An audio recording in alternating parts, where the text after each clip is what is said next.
Hello students, now we will start our chapter number system. First, whole number. Whole number मतलब पूर्णांक संख्याएं, वह संख्याएं जो एक से शुरू होकर अनंत तक के जाती हुए उन्हें पूर्णांक संख्याएं कहते हैं. Those number which starts from zero and going up to infinity is known as whole number. इनको हम W से डिनोट करते हैं. इनका example 0, 1, 2, 3 and up to infinity जाएगा.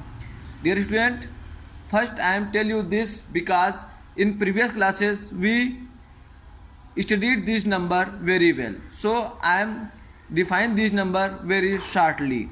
Natural number, those number which starts from 1 and going up to infinity is known as natural number. It is denoted by n. इनको n से denote किया जाता है और ये एक से शुरू होते हैं. हिंदी में इन्हें प्राकृतिक संख्याएं कहते हैं. फिर इसके बाद आइए इंटीजर. इंटीजर क्या होता है? इंटीजर है टाइप ऑफ होल नंबर. ये एक प्रकार का होल नंबर मतलब पूर्ण संख्या होती है, परंतु यहाँ दिक्कत क्या होती है, ये पॉजिटिव, निगेटिव या जीरो कुछ भी हो सकता है, but it is not in the form of fractional number. ये फ्रैक्शनल नंबर के रूप में आपको नहीं मिलेगा. फ्रैक्शनल नंबर मतलब होता है p/q, जैसे 5/7, 8/9, इस तरीके का आपको नहीं मिलेगा. इनको हम z से डिनोट करते हैं. ये आपके लिए आगे इम्पॉर्टेंट भी है. फिर इसके बाद हम आते हैं prime number. Those number which is either divisible by 1 or itself is known as prime number. वह संख्याएं जो अपने आप से या एक से भाग होती हों उन्हें हम प्राइम नंबर कहते हैं. अभाज्य संख्याएं जिसे हिंदी में कहते हैं उन्हें अभाज्य संख्याएं. अभाज्य संख्याएं वह संख्याएं जो एक से और अपने आप से विभाजित होती हों उन्हें हम अभाज्य संख्याएं कहते हैं. जैसे एग्जाम्पल 2, 3, 5, 17. हाँ, 1 से 100 के बीच में कई बार एग्जाम में पूछा गया कि कितनी अभाज्य संख्याएं होती हैं, तो आपको हमेशा अपने माइंड में ये चीज़ रखनी है कि 1 से 100 के बीच में 25 अभाज्य संख्याएं होती हैं. नाउ फिर उसके बाद आता है co prime number. Those number whose only one as a common factor are known as co prime number.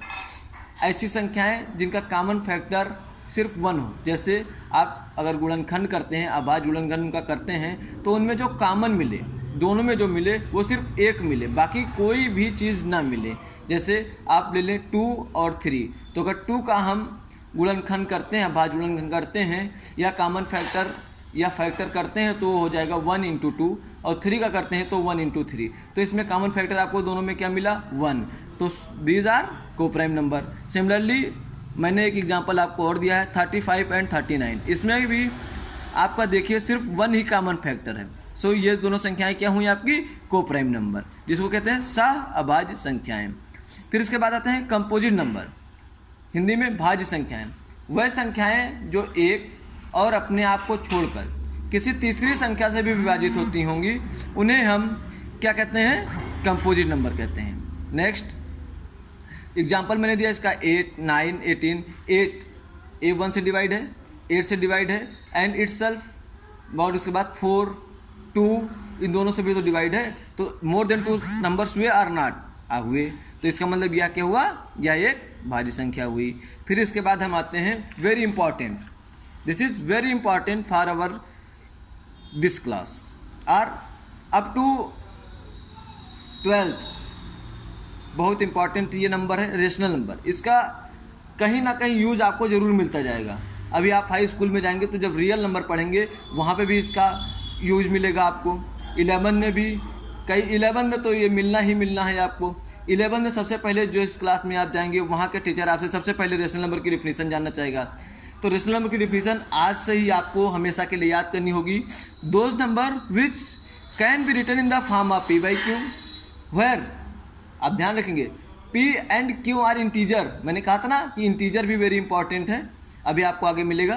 तो p एंड q इंटीजर होने चाहिए और q is not equal to 0, और जो आपका डिनोमिनेटर में q है उसकी वैल्यू 0 नहीं होनी चाहिए. तो ऐसी संख्याएं रेशनल नंबर कहलाती हैं. It is denoted by q. इनको हम q से डिनोट करते हैं.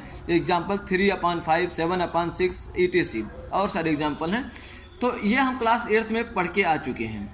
अब क्लास 9th में एक कीजी क्वेश्चन पूछा है, आप 8th में इस तरीके के क्वेश्चन कर चुके हैं, लेकिन एक्सरसाइज 1.1 नंबर सिस्टम के एक्सरसाइज 1.1 जो कि क्लास 9th की है उसमें यह क्वेश्चन दिया हुआ है. Write 5 rational numbers between 3 and 4. तो 3 और 4 तो भाई ऐसे आप देख रहे हैं तो आपको क्या लग रहा है, होल नंबर है। ठीक, तो होल नंबर अगर आपको लग रहा है तो सबसे पहले इसको रेशनल फॉर्म में चेंज कर लीजिए। तो अगर किसी नंबर को हम 1 से डिवाइड करते हैं तो उसमें कोई चेंज होगा, नहीं होगा।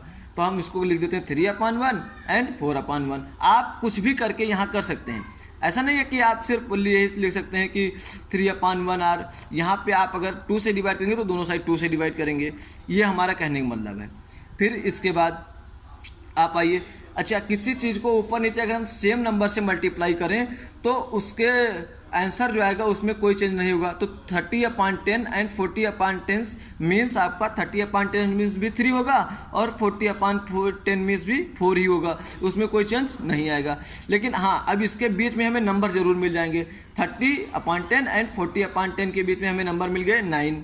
सो we can easily write 5 rational number between this. हाँ, इसके बाद हमने एक और दिया है, write 5 rational number between 6/5 and 7/5। इस तरीके का क्वेश्चन आपके भी बुक में दिया हुआ है, 8th में आप करके भी आ चुके हैं। तो मैंने इसलिए इसको लिखा क्योंकि देखिए सीधा सीधा आपका रेशनल फॉर्म में दिया जा चुका है। तो रेशनल फॉर्म में दिया जाता है तो हम सीधे 10 से मल्टीप्लाई कर दें, क्योंकि हमें 5 नंबर से लिखने इसलिए हम 10 से मल्टीप्लाई कर रहे हैं।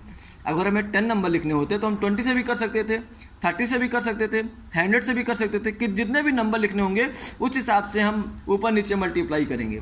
तो हमने 10 से मल्टीप्लाई कर दिया और सीधा मैंने इसका आंसर लिख दिया। हाँ, आपको समझ में ज़रूर आया होगा, मुझे उम्मीद है कि मैंने जो बताया है वो आपको समझ में आया होगा। आप पेन कापी निकाल के इसको नोट कर लेंगे और उसके बाद मैं अगला एक्सरसाइज के लिए आपको प्रिपेयर करूंगा। 2 दिन बाद मैं अगला वीडियो डालूंगा।